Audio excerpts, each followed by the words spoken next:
Sí, básicamente, Moisés, como tú ya conoces, y como toda la población conoce, el presidente hace 2 semanas, más o menos, ha anunciado 11 medidas para paliar los efectos de la crisis por inflación, que evidentemente todos sabemos a estas alturas, Moisés, que no depende de este gobierno. Sí. Entonces nosotros estamos echando mano a las herramientas que tenemos. En algún momento, yo siempre lo dije aquí en tu entrevista, que íbamos a empezar a monitorear cómo se iba comportando la situación y de tener algunas alteraciones, digamos, significativas en el precio, sobre todo en el precio de los combustibles, ¿no? Nosotros íbamos a echar mano de las herramientas que fuéramos teniendo, dependiendo de la gravedad de la crisis o de qué tanto se fuera agudizando. Entonces, el presidente, el día de ayer, por la noche, anunció que vamos a aplicar una tasa diferenciada para un periodo más o menos de 13 días, ¿no? Que es lo que va a durar, digamos, los precios de los combustibles con el incremento que tuvieron el día de ayer. Es por 13 días. Sí, entonces para que tengan una idea, nuestros amigos televidentes, el día de ayer el combustible en la gasolina especial incrementó en 32 centavos. En el caso de la gasolina regular, incrementó en 29 centavos y en el caso del diésel en 43. ¿Qué vamos a hacer nosotros? Es reducir a una tasa, digamos, adecuada el IVA, de tal suerte que la gente siga pagando el mismo precio que pagaba. Es decir, absorber los incrementos del mercado internacional y reducirlos a la tasa del impuesto al valor agregado. Entonces, quedaría la gasolina especial con un IVA en este periodo, a partir de, digamos, si lo aprueba ahora la Asamblea, a partir de las 0 horas del día miércoles, quedaría un IVA para la gasolina especial de 4.75, un 5% para la gasolina regular y un 1.75 para el caso del diésel, porque es la que más incrementó, ¿no? Y hay que recordar que el diésel no tiene incluido el FEFE. Entonces, al no tener incluido FEFE como impuesto, en este caso están suspendidos los dos, ¿no?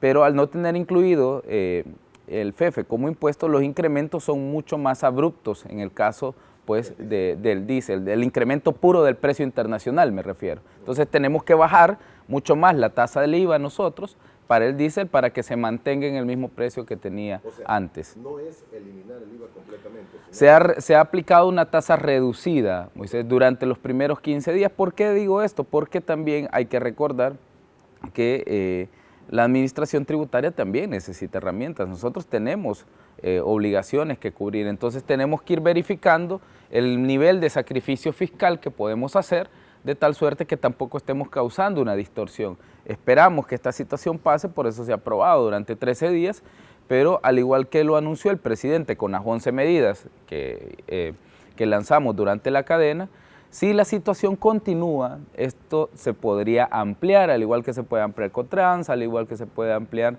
también el no cobro del FEFE durante 3 meses. Pero eso dependerá de cómo vaya la dinámica de los mercados internacionales, porque nosotros no controlamos el precio del crudo.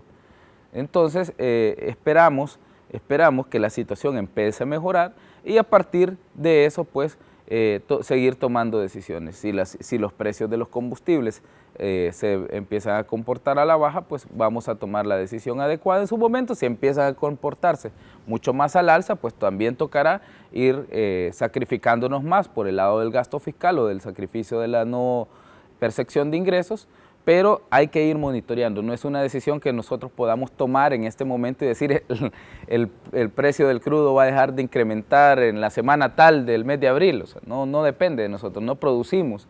Y si produjéramos, creo que no tendríamos la capacidad, ¿no? Como países como Arabia Saudí o estos países como Emiratos Árabes, que son países pues, de grandes productores de petróleo, ¿no? Los precios finales que estaríamos viendo son lo que usted dijo, 4.31, 4.15 y 4.14 para el... Básicamente, volverían los precios, como lo dijo el presidente. No compren, el presidente fue muy claro y dijo, no compren hoy, no compren hoy martes, porque el miércoles regresan los precios. Evidentemente, si alguien pues tiene que ponerle, ya no anda combustible, tendrá que comprar, ¿verdad? Pero nosotros estamos tratando de hacerlo lo más rápido posible. Ahora, yo sé que algunos dirán ahora, pero ¿por qué lo anuncian tan de repente, abruptamente? pues no conocemos las tendencias por completo. Tenemos que esperar que lleguen a ver cuánto cotizó el precio del petróleo en los días anteriores para a partir de eso hacer las proyecciones en la fórmula. Hay que recordar, Moisés, que en el país se calcula el precio de los combustibles de acuerdo a la fórmula que establece el Ministerio de Economía. Esto para evitar pues competencias desleales o incrementos demasiado abruptos, porque no depende de nosotros el precio internacional. Entonces, cuando tenemos las tendencias, ya se han hecho los cálculos, se pasa a una estimación y básicamente se publica el mismo día, pues. Nosotros conocemos a veces unas 8, 12, 13, 15 horas antes las estimaciones que se van a publicar y a partir de eso empezamos a tomar algunas decisiones, pues. ¿Qué es lo que pasaba en gobiernos anteriores? Pues básicamente eso lo publicaban, ¿verdad? Y que vea la gente cómo hacía.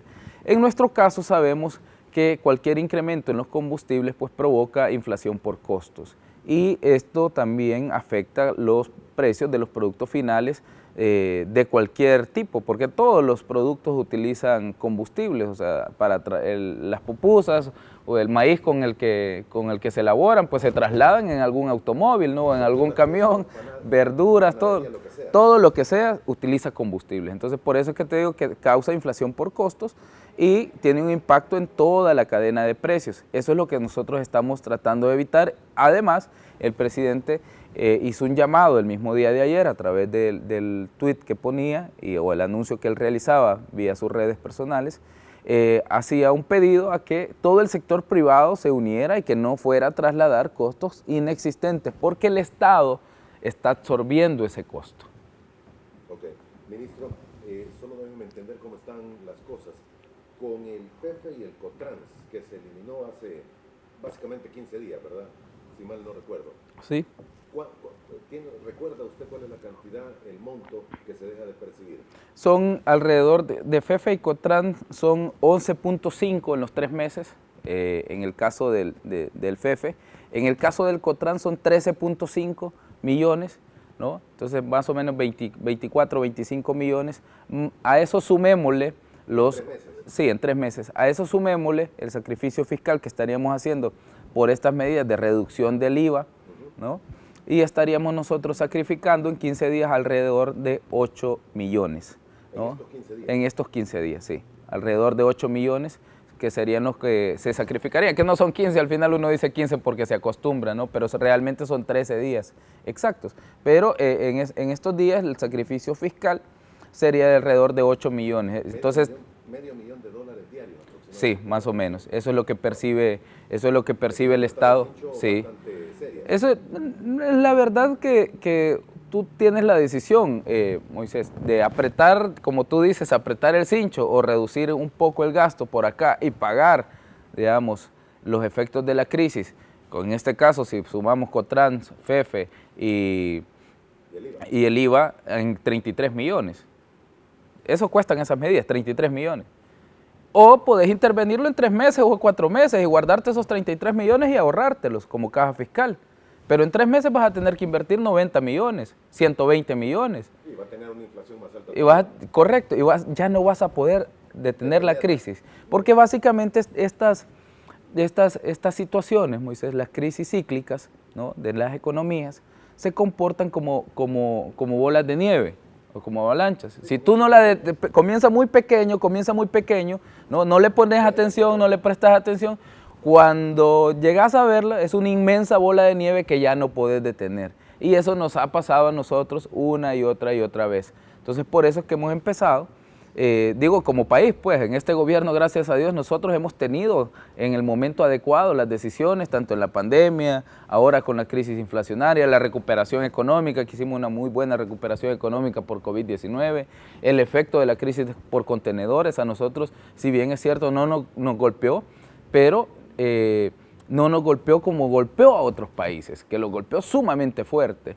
Los estantes en El Salvador por lo menos no llegaron a los niveles de Estados Unidos. Si tú recuerdas, en diciembre habían estantes totalmente vacíos en los supermercados y con una inflación casi llegando a un 7%. Y en El Salvador, si bien es cierto, no estamos exentos de los efectos de la crisis, pues los golpes han sido mucho menores gracias a las medidas que hemos tomado. Pero como te digo, no depende en todo de nosotros. Este es un efecto de la economía global y de las interconexiones comerciales que nosotros tenemos.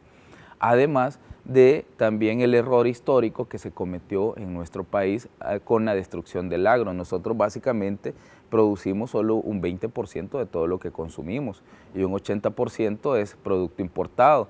Al ser productos importados dependemos totalmente de los precios internacionales. Entonces no es que, por ejemplo, ¿qué hicimos con la energía eléctrica? Gracias a Dios tenemos a la CEL. Y el presidente dijo, dentro de las medidas, la CEL va a incrementar la producción de energía eléctrica para que se abarate el costo de la energía eléctrica. Entonces, al incrementar la producción y haber más oferta en el mercado, los demás jugadores del mercado tienen que adaptar sus precios, ¿no?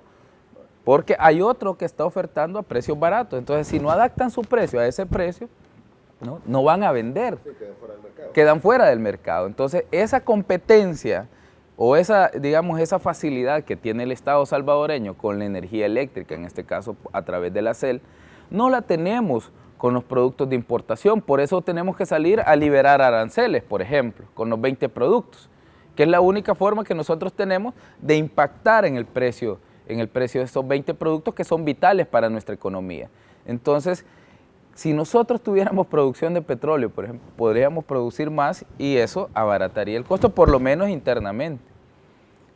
Si tuviéramos una refinería nacional, nosotros podríamos decirle a la refinería nacional, mire, refine a un precio mucho más barato o reduzca su margen de ganancias, ¿no?, para que el precio no se eleve tanto. Esa facilidad nosotros no la tenemos. Ya que usted saca el tema, aquí hubo una refinería. Hace tiempo, sí. Hace Muchos años, creo que fue allá por 2007, 2008 que la cerraron. La verdad, Moisés, estoy poco enterado del tema, sí sé que está ubicado en el puerto de Acajutla. Sí.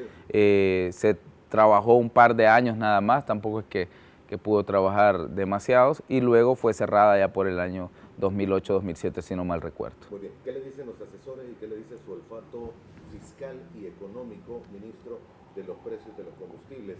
En pantalla, los valores que tiene este día, hay incrementos, son menores que los que vimos anoche antes de terminar la emisión que estábamos en el noticiero, pero el precio del barril, por lo menos el de referencia que tenemos aquí en el país, se encuentra a $110 en este momento. ¿Qué le dicen, qué le dicen los análisis que se tienen? Nosotros esperamos, Moisés, que para la siguiente quincena pues los precios se empiecen a reducir. Por eso, de hecho, hemos establecido los primeros por 15 días, para 13 días exactamente, para esperar cómo evolucionan. Ahora bien, el problema con esto es que nosotros, digamos, hacemos una proyección lineal de este tema, pero no sabemos qué va a pasar con la guerra Rusia-Ucrania, y eso es lo que está actualmente generando un alto grado de incertidumbre en los mercados del crudo. ¿Por qué? Porque no sabemos si mañana llegan a un acuerdo por la paz. Recientemente Rusia se retiró de la mesa de negociaciones que tenían con Japón, ¿no? a la que había invitado a Japón, se retiró por completo. Entonces no sabe, hay ya misiles que en teoría pues han impactado en Kiev, ¿no? Ya hay combates en esa ciudad, de acuerdo a las últimas noticias que nosotros hemos estado monitoreando.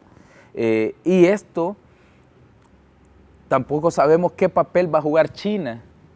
Últimamente, pues hay que recordar que se abstuvo de votar en el Consejo de Seguridad para la resolución contra Rusia.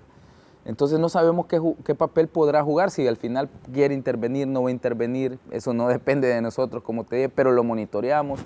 Y eso puede desencadenar un apoyo de China, por ejemplo, a las políticas de Rusia. Podría implicar otra nueva distorsión de los mercados internacionales. O puede ser que lleguen a un acuerdo de paz, un tratado de armisticio, un cese al fuego, lo que sea, y eso haga que la producción o los precios internacionales vuelvan a la normalidad. Puede ser que los saudíes y los emiratos, decidan incrementar la producción. No sabemos, la última vez no le tomaron la llamada al presidente Biden, porque ellos forman parte de la OPEC, tienen que lidiar, digamos, con los lobbies entre los países como Rusia también, que es un gran productor de crudo.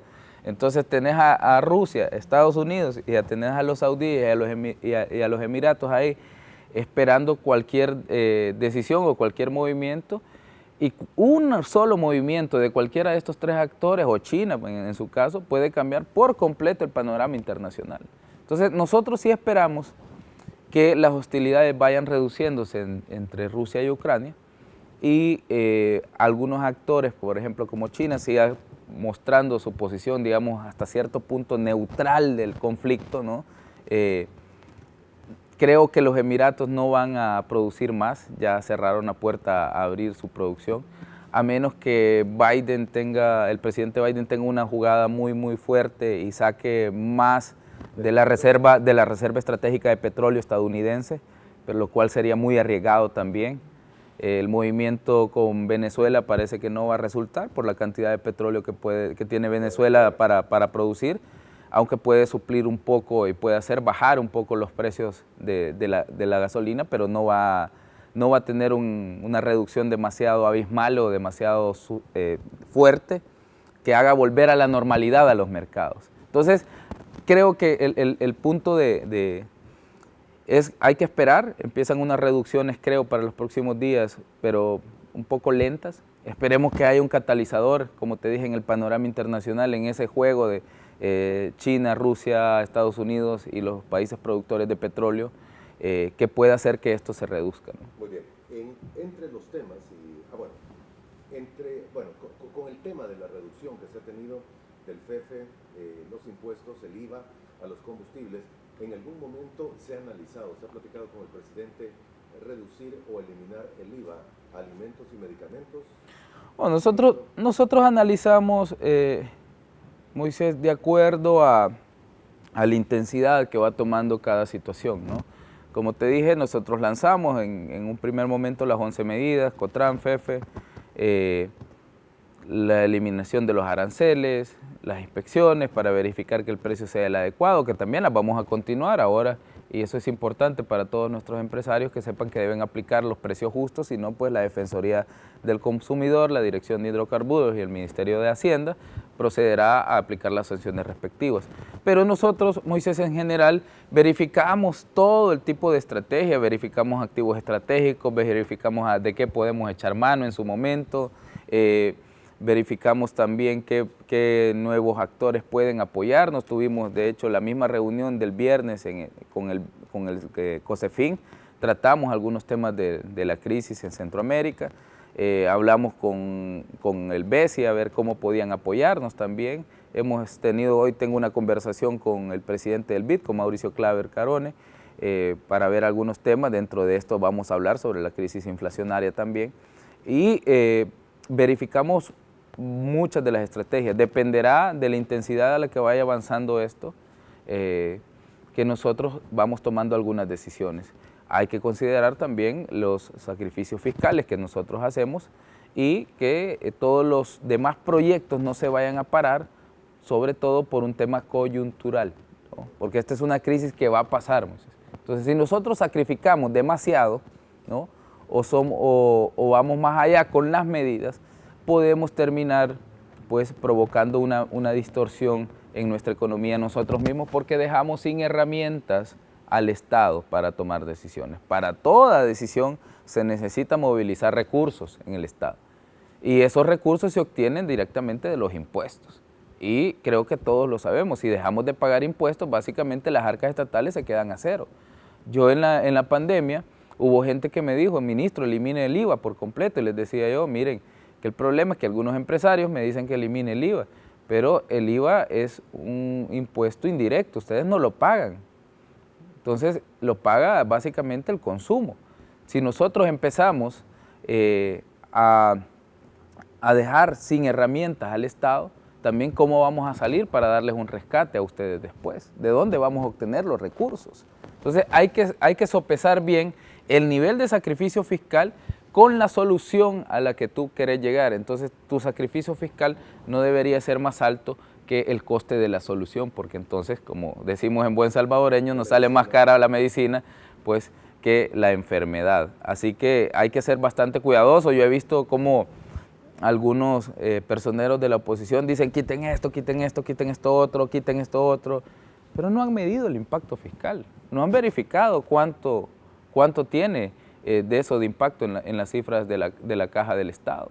Entonces nosotros vamos tomando, como te dije, decisiones junto al presidente de acuerdo a la intensidad de la crisis y también de acuerdo a las capacidades que tiene el Estado salvadoreño. Bien, tengo que ir a la primera pausa, pero antes Hugo Ventura nos dice, Moisés, por favor, pregúntele al ministro, ¿es imposible corregir los sistemas con estos porcentajes en un día?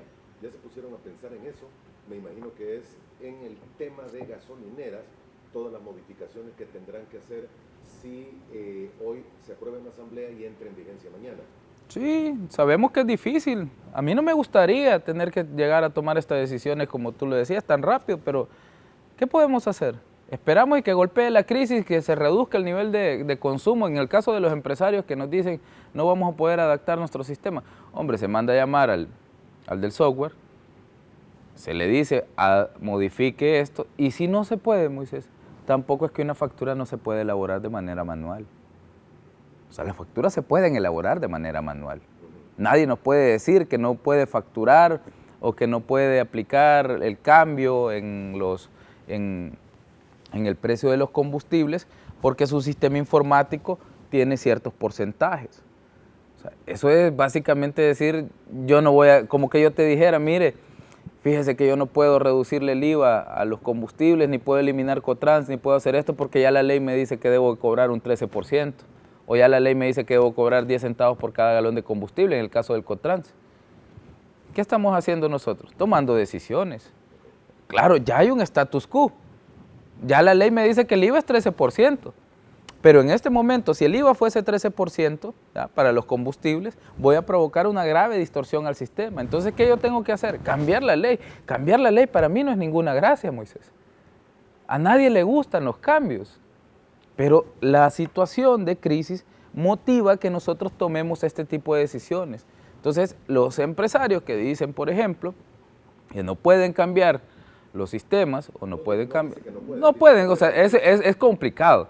Yo lo sé. Para nosotros elaborar un decreto sumamente rápido, llevarlo a la Asamblea, pedir la aprobación con dispensa de trámite, hacer una revisión adecuada junto al presidente de las tendencias y todo lo demás, no es ninguna gracia, Moisés. O sea, a mí me ha tocado trabajar todo el fin de semana y también, bueno, domingo a la noche trabajando hasta muy tarde.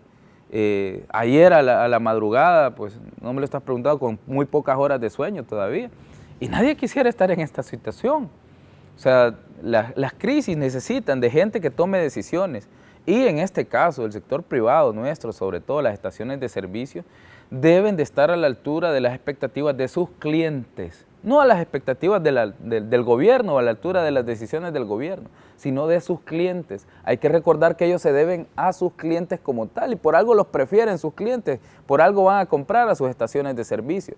Entonces, estos momentos, como lo dijo el presidente, del día de la cadena, estos momentos requieren de la solidaridad de todos nosotros, de que todos hagamos nuestra parte. No, el gobierno ya está haciendo su parte, tomando decisiones rápidas. Las estaciones de servicio tendrán que hacer su parte también. Lo siento, no quisiera ponerlos en esta situación, pero la crisis y sobre todo la protección del bolsillo de los salvadoreños merece que nosotros hagamos un sobreesfuerzo, Moisés. Ministro, sobre este tema y sobre lo mismo, el IVA es una cadenita, sí, porque va amarrada desde un inicio hasta el final, hasta el consumidor final. Claro. ¿Es correcto? Sí. Entonces, pregunta Marc, ¿qué va a suceder? Y los de las gasolineras que compraron con IVA, ¿cómo le van a hacer ellos? ¿Lo van a absorber? Nadie absorbe el incremento, Moisés.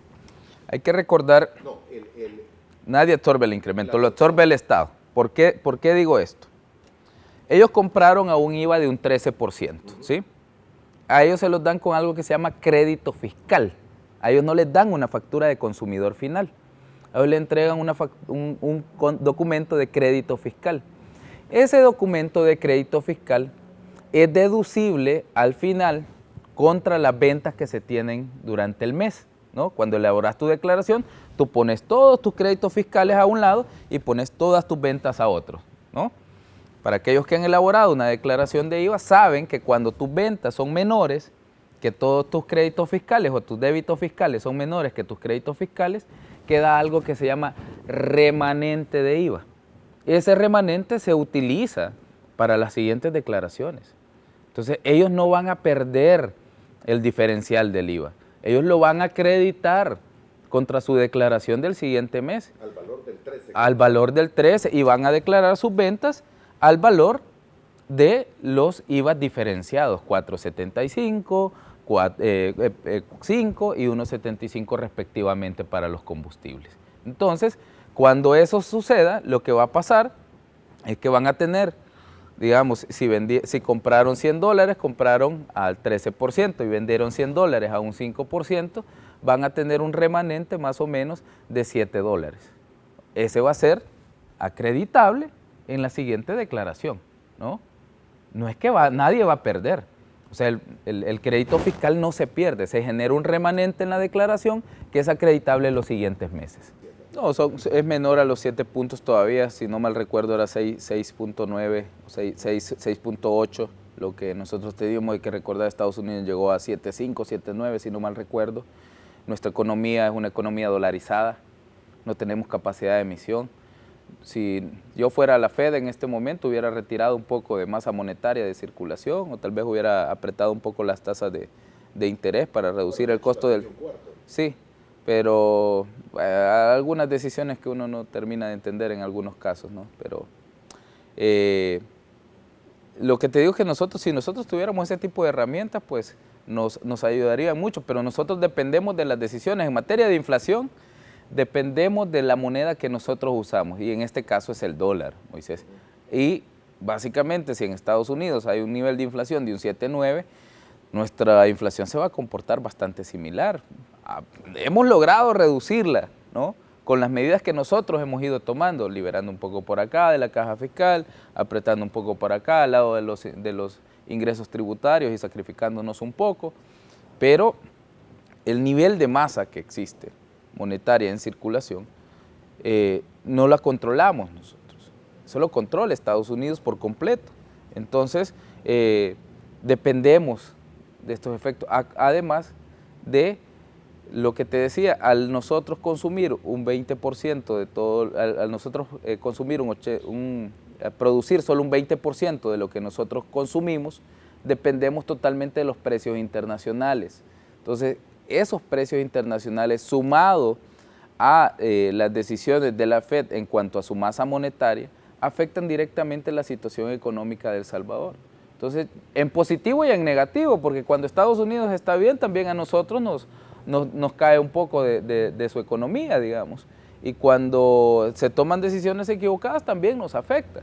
Entonces, en este caso, las emisiones de las economías fuertes, no solo de los miembros del G7, porque no solo fue Estados Unidos, las emisiones de moneda durante la crisis post-COVID-19 para paliar o para financiar sus proyectos de recuperación económica o su proyecto fiscal, de alivio fiscal, eso provocó que la masa monetaria en circulación fuera demasiado.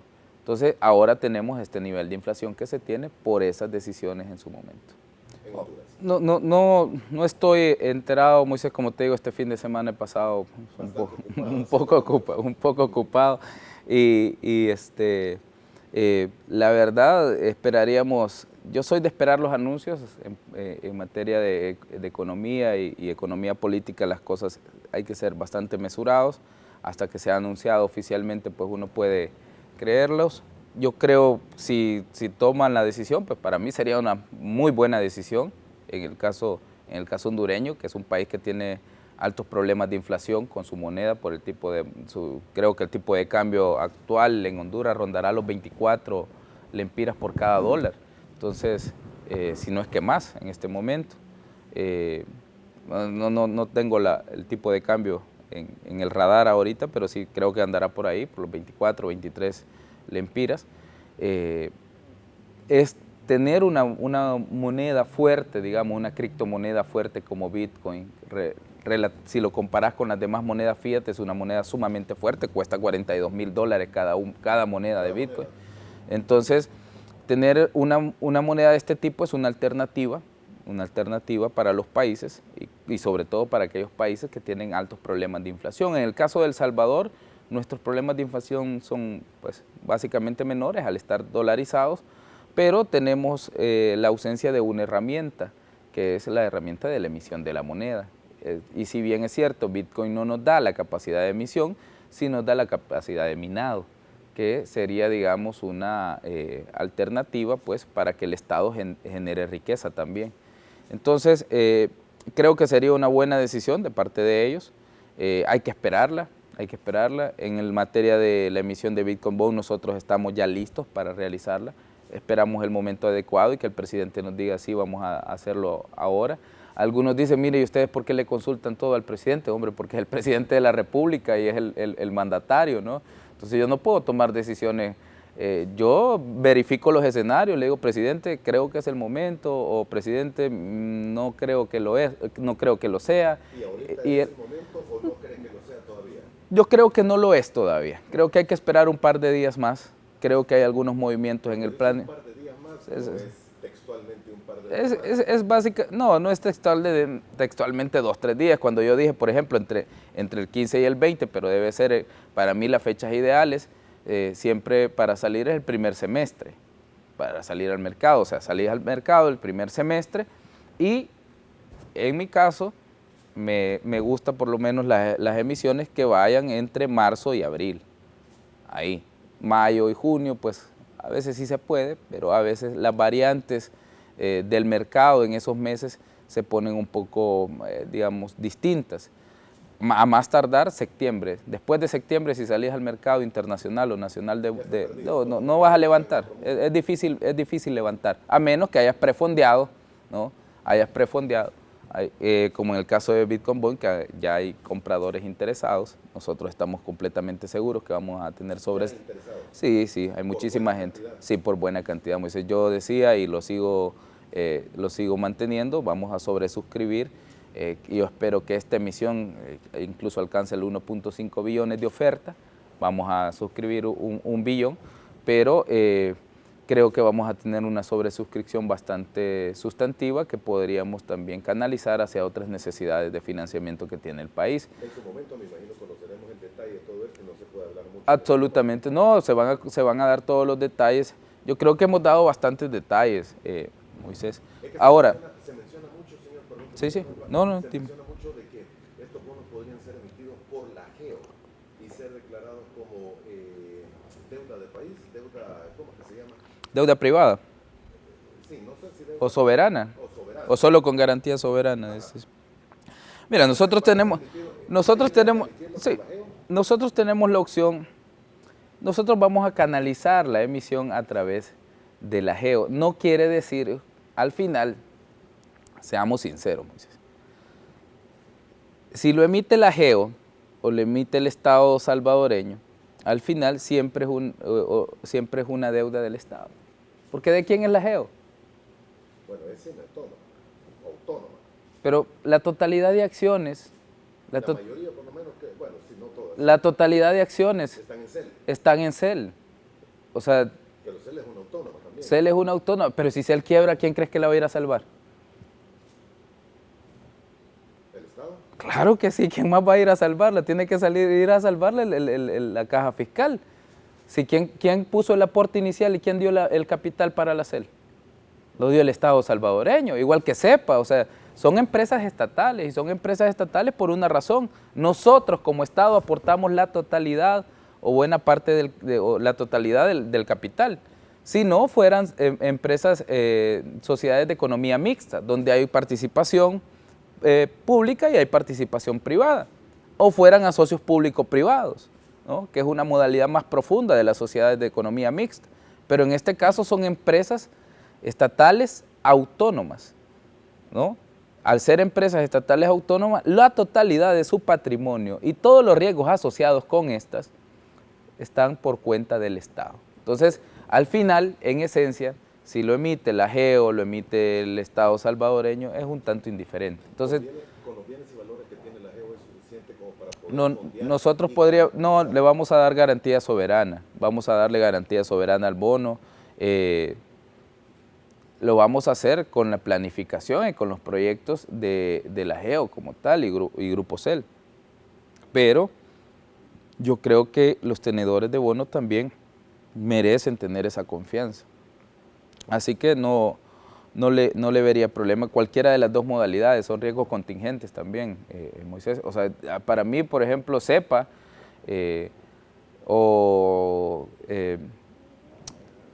no sé, ¿qué te podría decir? Cepa,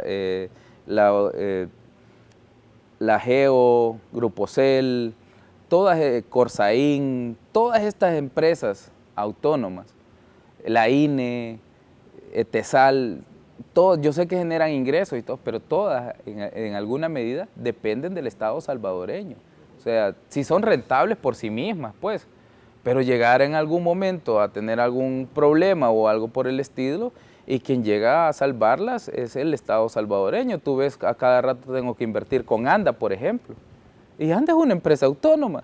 Y ahí me tenés a mí a cada rato tratando de buscarle un poco de flujo de efectivo para que paguen sus deudas, para que vayan saliendo con sus operaciones, para que se reestructure la operación y que se le dé sostenibilidad a la institución. Pero a pesar de ser entidades autónomas, siguen perteneciendo al Estado salvadoreño. Ok, muy bien. Señor, y vamos al tema precisamente ¿Sí? con el que anunciamos que íbamos a tratarlo. El Salvador es la nueva sede del Mercado Regional de Valores en Centroamérica. Sí, señor. El pasado viernes, ¿verdad? El pasado viernes tuvimos reunión del Consejo de Ministros de Hacienda Consejo de Hacienda o Finanzas, de Centroamérica, que es el COSEFIN, ¿no? El Consejo de Ministros de Hacienda o Finanzas de Centroamérica, y tuvimos una sesión extraordinaria en la que se trató el informe que envió el Banco Centroamericano de Integración Económica a los ministros de Hacienda o Finanzas de la región. Entonces, ¿qué se trató en eso? Básicamente, desde el año 2000 se venía avanzando con algunas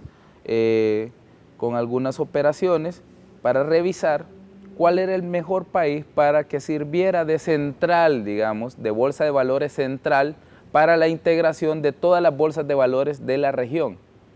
Entonces, eso se llama sede del mercado regional de deuda. Entonces, nosotros vamos a integrar o vamos a servir de centro de integración de todas las demás bolsas de valores de Centroamérica, incluidos Panamá y República Dominicana, para que estos países puedan emitir deuda en El Salvador, así como nosotros vamos a Nueva York o a Luxemburgo a emitir deuda. Entonces ellos puedan emitir en la Bolsa de Valores de El Salvador y puedan liquidarse las operaciones en cada uno de los países desde los que se están haciendo. Es decir, República Dominicana quiere emitir un bono en El Salvador, pues lo puede hacer Honduras, lo puede hacer Nicaragua, ¿no? Pueden hacer una operación de una titularización con alguna institución autónoma de ellos y la pueden emitir en el mercado salvadoreño y puede tener compradores de toda la región centroamericana. ¿Qué te da acceso a esto? En el caso de los países, te da un acceso a fondos de inversión que tal vez no están domiciliados en su país y pueden ir a comprar deuda de ellos. Fondos de pensiones que pueden comprar deuda de estos países, ¿no? Y así abaratar la matriz de financiamiento que ellos tienen, al igual que nosotros. Entonces, esto nos genera beneficios a la región centroamericana como tal, porque los países van a tener esta opción, ¿no?, de que el dinero centroamericano financie economías centroamericanas, ¿no? Y no que se invierta en fondos europeos, en fondos de no sé dónde, en fondos de no sé dónde, sino que se invierte en la región como tal. Entonces, ese es uno de los beneficios a nivel de los países de la región.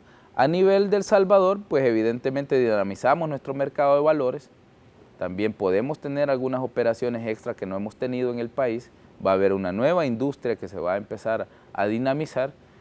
Van a haber bancos de inversión, por ejemplo, si tú vas a Ciudad de México, cerca de la Bolsa de Valores, vas a encontrar bancos de inversión como JP Morgan, entre otros. Entonces, nosotros esperamos que también empiecen a venir. Si tú vas a Panamá, por ejemplo, encontrás edificios donde están todos los abogados estructuradores, están los bancos estructuradores, los que te revisan no sé qué. Hay un montón de servicios relacionados a el mercado de valores como tal. Entonces, al tener un mercado de valores mucho más grande, ¿no?, en el caso de Centroamérica son 120.000 millones de deuda, el mercado al que podríamos tener acceso. Entonces, eso te dinamiza la economía. Y la agenda integracionista, que es el tercer pilar de este tema, gana porque tenemos un proyecto que realmente integra a la región como tal, algo que ha sido un poco complicado si tú lo ves en los últimos años, por la ausencia de liderazgos políticos en Centroamérica. Con la llegada del presidente Bukele, El Salvador tiene un nuevo renacimiento, pero no me dejarás mentir, Moisés, que ha habido muy poca o nula voluntad de parte de algunos países centroamericanos de realmente apuntalar o echar adelante la agenda integracionista. Así que nosotros, sí es un pilar fundamental para el presidente Bukele, porque sí creemos que Centroamérica tiene muchísimas más oportunidades en bloque. Somos un mercado de 43 millones de personas, es básicamente la economía colombiana. Si nosotros nos uniéramos, tendríamos Atlántico y Pacífico de una sola vez, ¿no? Tendríamos el tamaño de la economía de Dinamarca, incluso, digamos, a nivel de producción, o sea, a nivel de cantidad de personas seríamos como, digamos, como Colombia, que son más o menos 40, 43 millones de personas. Y en el caso de niveles de producción, podríamos producir a los mismos niveles de Dinamarca, lo cual nos convertiría básicamente en la 14ª economía del mundo. Si nosotros, digamos, borráramos por lo menos mentalmente esas fronteras que tenemos. Entonces, al integrar a la región, ganamos todos. Este proyecto había quedado estancado desde básicamente el año 2000. Yo personalmente empecé a buscar y a negociar la sede. Hablé con la gente del banco y les dije, nosotros queremos que sea en El Salvador, hay que ver qué hay que hacer. Vinieron, hicieron una evaluación, verificaron, los 3 finalistas éramos Panamá, Dominicana y El Salvador como tal. El Salvador es una economía dolarizada con una bolsa de valores, digamos, la segunda en Centroamérica. Después de Panamá nosotros somos la segunda bolsa más dinámica. Estamos interconectados ya con Panamá desde hace tiempo. Esto es digamos, un logro que tiene la bolsa de valores nuestra. El presidente de la bolsa de valores, Rolando Duarte, estuvo conmigo, Valentín Arrieta también estuvo conmigo ese mismo día, que Valentín, además de ser el gerente general de la bolsa de valores de El Salvador, es el presidente de la Asociación de Mercados de Valores de Centroamérica, República Dominicana, Panamá y Ecuador. Entonces él es presidente de esta asociación del mercado de valores, y eso también nos ayuda a posicionar al país como tal. Entonces negociamos con ellos, hicimos un buen trabajo en evaluación, presentamos nuestros programas, presentamos cuál era nuestro proyecto y nuestra perspectiva de lo que queríamos hacer, y hemos asumido el compromiso, Moisés, de que todos los beneficios lleguen a la región, porque yo sé que algunos compañeros ministros de la región quisieran que esto sucediera en su país, y sé que tienen presión por las bolsas de valores de su mismo país, les dicen, miren, ¿por qué no ganamos nosotros el proyecto, verdad? Pero en algunos de los casos, pues nosotros salimos a buscar, mucho antes del proyecto, el presidente Bukele súper montado, ¿verdad?, en la estrategia de consecución de la sede. Tú viste que empezó en enero, por ejemplo, el 2 de enero dice, vamos a enviar leyes para que sea una realidad en El Salvador. Allá por diciembre decía, nosotros estamos buscando la sede y ojalá que sea en El Salvador. Tenés un presidente involucrado, tuvimos llamadas con el banco, les presentamos toda nuestra planificación, como te digo. Hicimos nuestro trabajo y gracias a Dios el viernes se concretó con el anuncio que nosotros realizamos en conjunto con el presidente del BESI, Dante Mossi. Qué bueno, qué bueno. ¿Y ya está firmado? Está absolutamente todo, y estamos esperando también empezar los trabajos previos con la Bolsa de Valores de Seúl, que está ahí muy interesada, la Bolsa de Valores de México también está muy interesada, empezar a tener operaciones con la bolsa salvadoreña y por ende con todas las bolsas centroamericanas.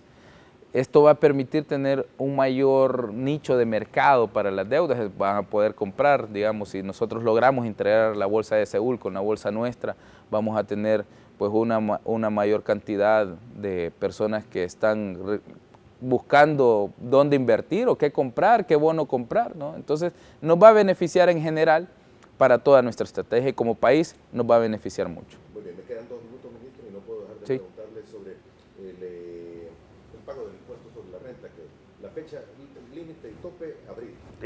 El 30 de abril vence el impuesto sobre la renta. Ya se ha habilitado todos los módulos para que puedan hacer todas las presentaciones. Hay que recordar que la mayoría de datos ahora ya están cargados en el sistema, solo tienen que básicamente... ¿Cargado y impuesto cobrado? Básicamente sí. ¿No ha recibido nada Si usted es un asalariado, básicamente su impuesto va a ser cero. Si gana menos de 60 o si percibió menos de $60,000 en el año, pues no está obligado a hacer la declaración, ¿verdad? Porque se liquida, digamos, automáticamente, pero si gana más de eso sí tiene que hacerlo. Aunque se liquide por completo, ¿verdad? El valor a pagar sea cero, pero ganó más de 60,000 en salarios, tiene que hacerlo. Pero la mayoría pues llegan si no ha tenido rentas diversas y ha sido solo asalariado, pues su impuesto a pagar va a ser cero. La mayoría de gente a veces lo hace a pesar de que no tiene la obligación, tampoco se lo vamos a prohibir, ¿verdad?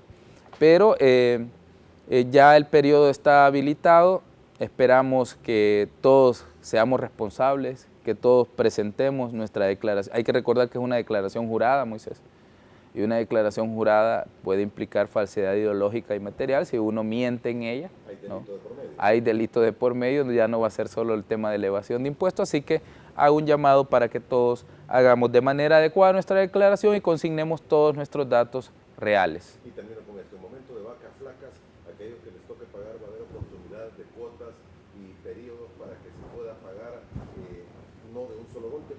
Sí, de hecho el Código Tributario establece el pago a plazos, que es una herramienta que pueden solicitar todos nuestros contribuyentes, pueden solicitar un pago inicial de un 10%, con ese 10% puede diferir el 90% de su deuda en 6 cuotas adicionales.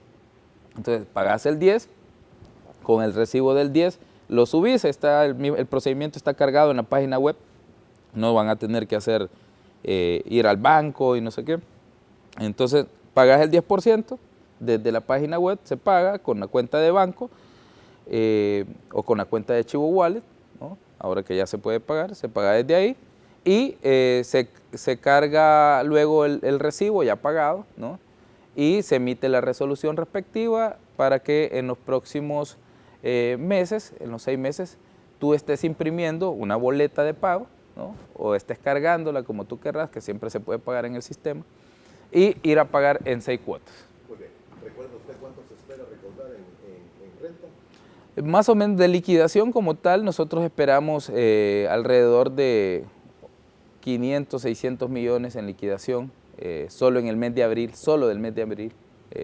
Nosotros recolectamos por mes más o menos 500 millones, entonces de todos los impuestos.